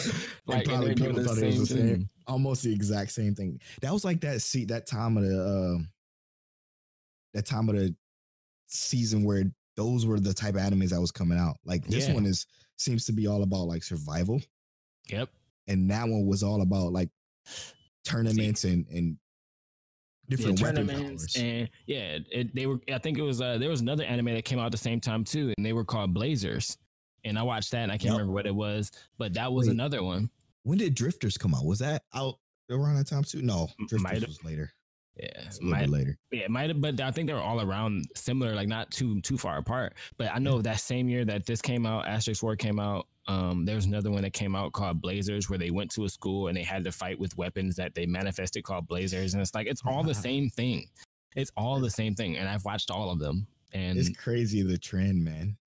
Yeah, when trends hit, they hit. Yeah. But what anime would you say you want a second season for? Man, I wasn't as prepared because I'm not in the Facebook group. You can just hit me with one. For two. I got a few. I got maybe one or two or three or four. Okay, you got a list. Hold up. Hey guys, I'm Polo. I'm not prepared.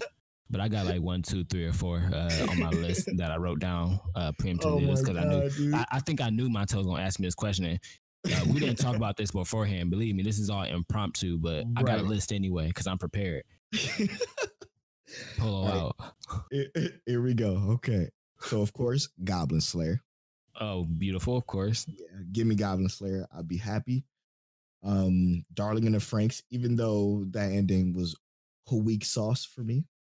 But we definitely want a season 2. Yes, 100%. I want to know. I want to know more. I want to see him grow. Kids fighting. Now, what else here? Oh, it's this one slice of life anime that's super good. It's called Convenience Store Boy Space Friends. So it's not boyfriends as in one word. It's Convenience Store Boyfriends, which is so good. It came out last year. 12 episode slice of life. The romance in it is so good, but it kind of don't wrap that up well. And then there's one more. Well, two more. Knights and Magic. Are you hip to that? No. Knights and Magic is about this kid who gets transported to another world. But he's basically like, he's more advanced because he was a previous like model maker. Like he used to do like Gundam models and shit. And he basically creates a better mech for this world, this time period, because they use mechs, but the mechs are used in like weird ways. The way they're powered is different and the way they move is different. But Knights and Magic, he's like using his previous world knowledge and creating these better mechs, which is surprising because it's a mech anime. Now, you please tell me you're hip to this. If you haven't watched this one, I'm gonna be so fucking pissed. This last one, about to be salty, huh? Classroom of the Elite. Oh nope, never even heard of that one, bro. Oh my god, never heard of that one. Yo, listen, listeners. Is that one where it's like I might have started this one. Look it up on Funimation. Look it up on Funimation. The main character is also the main character of Deku, but is more nonchalant. Now these people have it kind of reminds me of Danganronpa. This is not Assassin's Classroom, is it? No. I mean, it's not like that, is what I mean. No, these people get put in this classroom and they're trying to become the number one student. Damn, it's starting to all come back to me at once, so my brain is a little flooded. But it's about these people who this main character who pretends to not be as smart or as gifted as the people in his class. The people in his class are all extremely gifted, and they go to this specific school that is placed on this island of gifted people. Kind of like Danganronpa, but except there's no real killing. But the way everything goes out is, I believe they have like a currency, and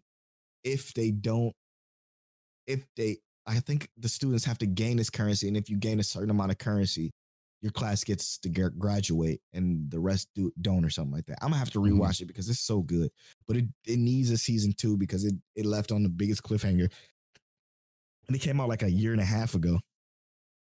God, that's why I can't really remember it. But now I gotta watch it again.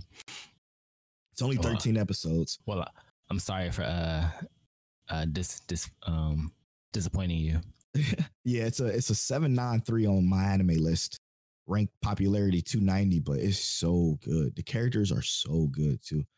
I'm gonna add that to my list. I'm gonna add it to my anime list as a plan to rewatch because yeah, it's good. So also on Facebook on the Mike Check Waifu Waifu group page, I asked what was it? Yeah, yesterday. Am I the only one here who reads manga? Because sometimes it feels like I'm the only one. Whenever I'm talking about manga, no one understands or knows what I'm talking about. But we got people who responded. Some people want to read manga. Some people admitted that they can't read, even though they read the post. But you know, yo, I didn't even put that together. But Carrie Leon Bivens, he commented and said, I prefer to read manga and got like 20 to 30 that I'm currently reading. And I'm like, let's go. I'm not the only one. It feels so good, right? So I asked him, what are you reading? He's got a list. Damn, okay. He got Solo Leveling, One Piece, Jojo Lin, Chainsaw Man, The Gamer, Promised Neverland, which we should actually be talking about the Promised Neverland, Boruto, Record of Ragnarok, God of High School, Black Clover, Dr. Stone, Samurai 8, Soul Land, One Punch Man, My Hero Academia, and then Rising of the Shield Hero, which all of those, like, okay, Granted, there's a couple here I don't know. I'm not going to read Boruto. I've been watching Boruto, but I'm not going to read it. I need to watch it. I started at like 70 something. So many of these are really good. And Mr. Bivens, if you haven't yet, read Twin Star Exorcist. Is another really good one. It's very shonen-esque, but better than so many of the other shonen manga I've read. And that's a great list, dude. Like, I might have to add a couple of those. Polo, we gotta get you to read a manga or two. Yeah, I was just about to say, maybe I'll try to read one. Dude, the Shonen manga Jump don't hit like the same way watching does. I don't see how. I'm not gonna say it doesn't because I don't know, right? But I don't feel like it will. I mean, I get it, bro, but I'm just telling you, Shonen Jump is $2 a month, and you can read 50 chapters a day. $2 a month for 50 chapters a day. Or, hear me out. Or I can watch it. You know what? That sounds like a good idea. Yeah, you know what I mean? You know? Until a Phantom pull up. Like, come on, man. You gotta. It is. I know it's more detail, more story, more lore in manga, but I don't know. I'm gonna try it though. I'm gonna try it. And maybe I'll find a slice of life or something I can throw down in. I think what you do, this is what I recommend. Don't look for anything more than 3. No more than 3 manga. If you do, find one you know you'll like. Like you already read. I mean, watch Clannad. Read a Clannad manga. They might have some details in there that they didn't say in the anime. You might even be like, damn, you know, I really would have loved to have seen that or something like that. You know, it's just something you know you'll like. True. All right. Then give something else a chance, but you know. I'll look into it. But I think it's that time, brother. It is. It's my favorite time. Yeah. Episode 17 recap of The Great Demon Slayer. The Great. Now, this episode, basically, I'm not, if you want to run it down, because Wait, you're not happy with this episode? I mean, it's cool. Okay, so I'm not gonna say I'm not happy with it because I knew we predicted this almost to a fucking T of how this episode was gonna go. Like we knew Zetsu would do some shit, or Zenetsu, or however you fucking say. Either way, it's fine. You got his name right the second time, Zenetsu. Yeah. So look, overall, I'm just overall episode to me. Now, before you do that. Do not base it off the one slash. I'm not. Consider the entire episode, okay? Overall, the episode to me, if it's a changing point, like if the next episode or in the future Zenetsu permanently has an attitude change, like attempts just overall to be better in every situation, this episode to me is a 9. If he has character growth. If he remains the same, this episode's like 2. God, because it was hype. It was so hype for certain parts, and other parts arguably were very annoying. And I'm okay with the annoying parts as long as we know what Zenetsu is about to pop off and do. Me and the rest of the internet would wholeheartedly disagree. I mean, I get it though, because I entirely understand that point of view though. Oh my God, it's getting egregiously just ridiculously disgusting. Like they're beating us over the head with it. I understand this story. Even the backstory was. I'm with the dude that was throwing the pear at him. Like, yo, the peach at him. I mean, yo, like, shut the fuck up with this crying shit, bro. Like you're training to become a sword. If you're gonna cry and run away, don't train. Don't train to become a demon slayer. Get the fuck out. You don't belong. But when he got struck by lightning, I thought that shit was mad funny though. Yeah, right. I actually thought it was super dope that it changed his hair color. Yeah, me too. So this episode basically starts off with your boy Zenetsu walking through the woods as normal. Crying like a bitch. Yeah, crying. You know, where's Tanjiro? Where's Nezuko? Inosuke is gone. You know, doing his typical 1-2. And he sees the spiders on the ground. He's like, oh no, there's a bunch of spiders and they're just trying to live and do their very best like I am, like trying to hype himself up. But, it's not working very well because Zenitsu's a punk. Mm-hmm. And, he feels like a little prick on his hand, like, oh, I think I got bit by something. He keeps moving. He eventually comes to this like open plot where there's like a giant hole in the forest and there's a house in the sky or in the air, and bodies and whatnot being held up by spiders.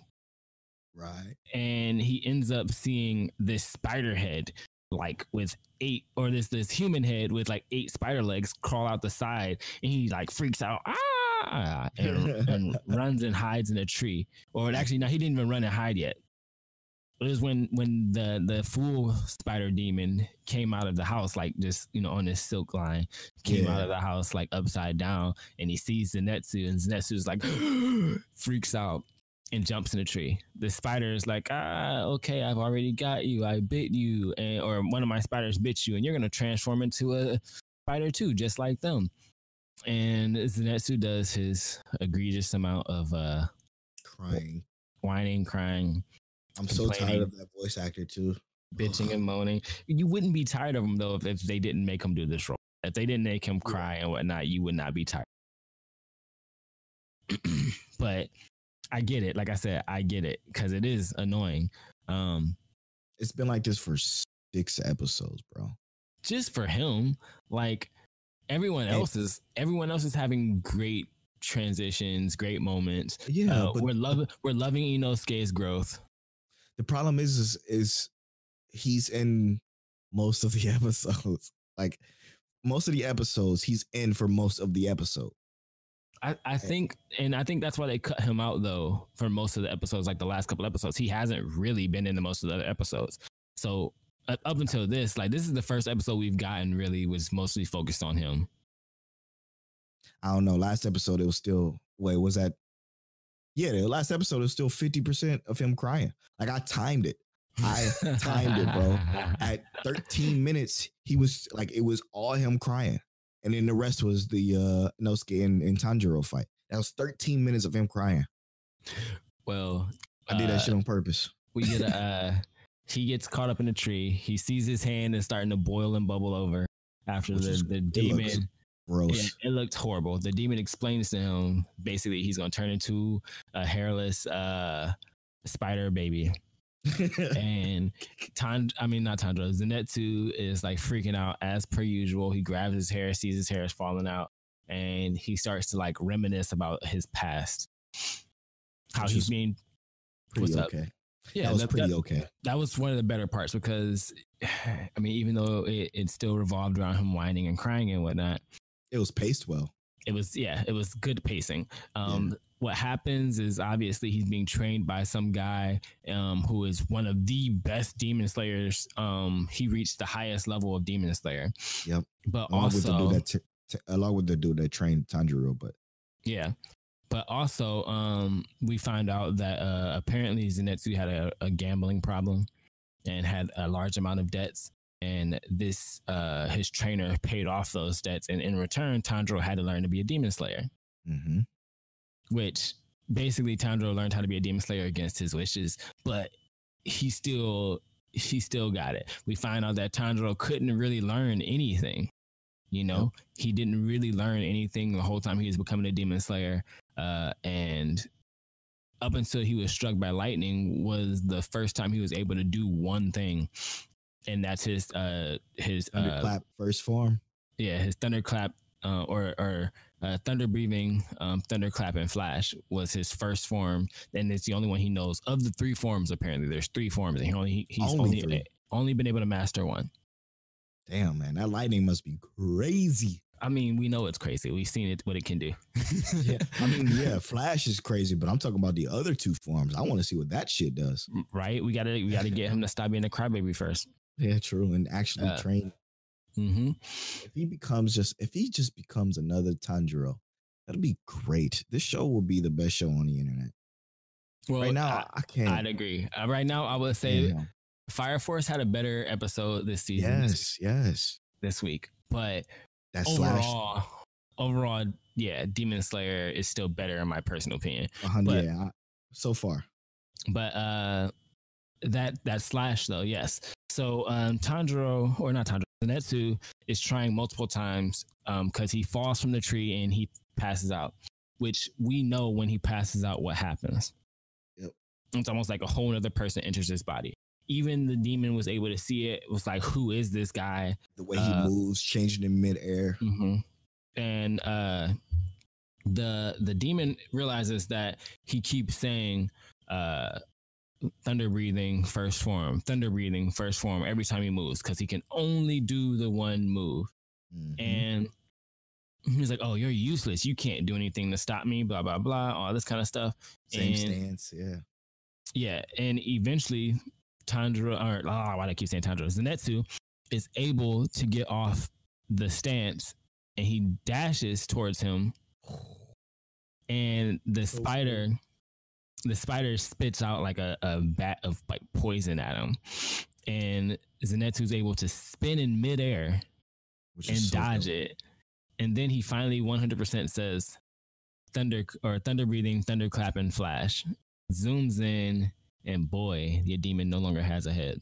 He's like, wait, I get slashed? That's what the demon said, as his head is falling and his body is falling. Exactly. You see Zenitsu bouncing off the actual spider threads itself, like the actual spider web that's laid there. He's jumping off of them, and he's moving so fast, like nothing changes. He's just gone, right? Zenitsu is personally like honestly, he's a monster. He's an absolute 100%. Monster. He just needs some character development. He will be the strongest if he realizes his strength. And they say that. Yeah. Yep. They say he would be the strongest. He has the strongest power. He'd be able to defeat any enemy if he was just able to use it and master it. Like we understand. We talk about a man who was struck by lightning and survived, and the worst thing that happened to him was he changed his hair color. Right. Oh man, God, I'm over it. Like the crying, I'm so over it. Like this is, like you said, like you couldn't have said it any better. Like that's what we should use for the damn tease clip, by the way. This episode is a 9 if he changes his character, if he grows as a character. If he doesn't, you're absolutely correct. This episode is a fucking 2. I don't want to hear no ifs, ands, or buts about it. and that's the sad thing though, is that man, it's so sad. The future is what depicts how this episode's gonna work. We can't even just base this episode off of itself like we would, like if this was like Tanjiro or Inosuke, we base it off of just them by themselves. But we're tired of kind of seeing your boy Zenitsu stagnate. God, it's getting so stale. It was just dragged on way too long, and I think maybe they realized that. It's only 26 episodes. We're on episode 17. Yeah. Well, still crying. Yeah. I sincerely hope that Zenitsu gets some growth, because that will dictate entirely if this will even, like after this first season, even decide we want to continue to talk about this. Like really. Yeah, true. Because this might be something we just watch in the background. Right, and it just turned into like Dr. Stone or something like that, and we switched to Force or something. But yeah, man. Other than that, though, this episode didn't end that way. Though it ended with Tanjiro and Inosuke fighting father. Right. Oh my god! Because so Tanjiro noticed, that flash made a sound in the forest. So once that flash made a sound in the forest, he's like, okay, well, what was that? And they start to head towards it, and they see this little girl, which was I think that was the last person we had to meet too, wasn't it? Mm-hmm. The daughter. So we meet the daughter, and the daughter, they're like, oh, it's another demon. And Inosuke instantly tries to attack her, of course, because he's a demon slayer. That's what he's supposed to do. And Tanjiro's like, no, wait, chill, bro. What you doing? Wait, slow down. He goes in, and she calls father. Father comes in with a fucking fist, and then it ends with Tanjiro saving Inosuke from being clobbered to death. We think anyway. Maybe his arm don't even get cut off, because that's what it looks like. It looks like his arm was about to be hard enough to not be cut off by the way it ended. But Tanjiro goes in for the slash at saving Inosuke again, and they're about to fight Father, which is probably one of the 12. Or Yeah. like you said, it could be the son. Well, so and that's also where I'm kind of thinking, right? Yeah. Is that like the father seems like a very strong like pawn. Right. Like he's just the meat. Yeah, he doesn't seem like he's the brains of the operation. That's true. And that's why I think it's the son, right? Because he's the only one that has given us any actual dialogue other than the mother. And then the daughter said, I'll let father handle this, basically, and stepped away. And I think that, yes, the father is going to be mad strong because they, as you saw, they cut his arm. They didn't cut his arm. They swung at his arm, and the sword did not go through. So he's apparently got an extremely tough hide. They're not going to be able to defeat him like they were able to defeat many others. But it is nice to see that. I think he's just the muscle. I really do. I think that he's the muscle. And we're going to see that either the son or even possibly the daughter, the real one of the 12. Let's now that that's wrapped up, let's go into the far-flung future. Okay. Do you think Tanjiro's going to get the cure to save his sister? Let's just do a prediction right now on episode 7. I might check Waifu Waifu. This is the prediction. I don't think that Tanjiro's going to get a cure for his sister. What I think is going to happen is I believe that Nezuko at some point will be in more in control of her demon powers. And she'll be more like how that the demon guy is who's transforming them, and she will be able to kind of like articulate and just live her life as a regular person without the need to feed on humans. Right. But I don't think that they're ever going to get the cure. I think they're going to get the cure, but the cure isn't going to cure. It's just going to do exactly what you just said. Turn her basically into the dude that turns people. Or the cure could be something completely messed up. Exactly. Where it's like the like a bunch of people, you have to kill like 100 people and turn them into something, and then they'll never do the cure. Yeah, I think we're on the right track there. Remember, we got to come back to this episode to figure out if we were right or not. Episode 7, we predict the ending of Demon Slayer. Oh man, I guess that's it, man. With that, wraps episode 7. Mic check, Waifu Waifu. What a Polo, is that you? Smooth. What a great show. What a great episode. Definitely, bro. This is a good one. It's always a good one to have when we have these talks. There's so many different opinions. Like everything switches up every week, man. We're like, this week this is amazing. Next week this is amazing. You know what would make me salty though? What?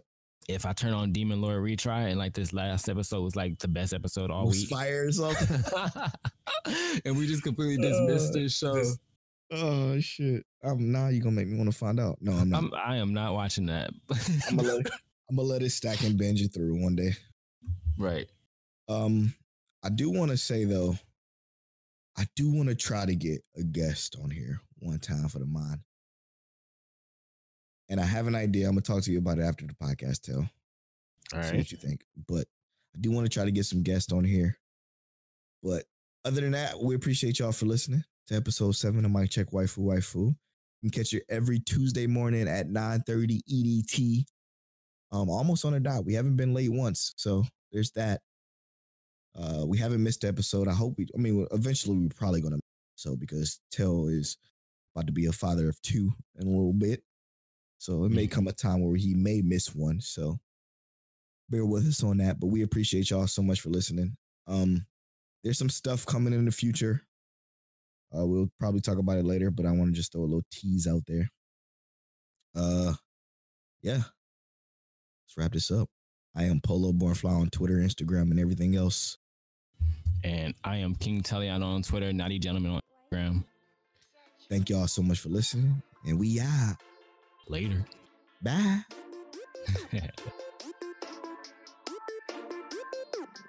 One way.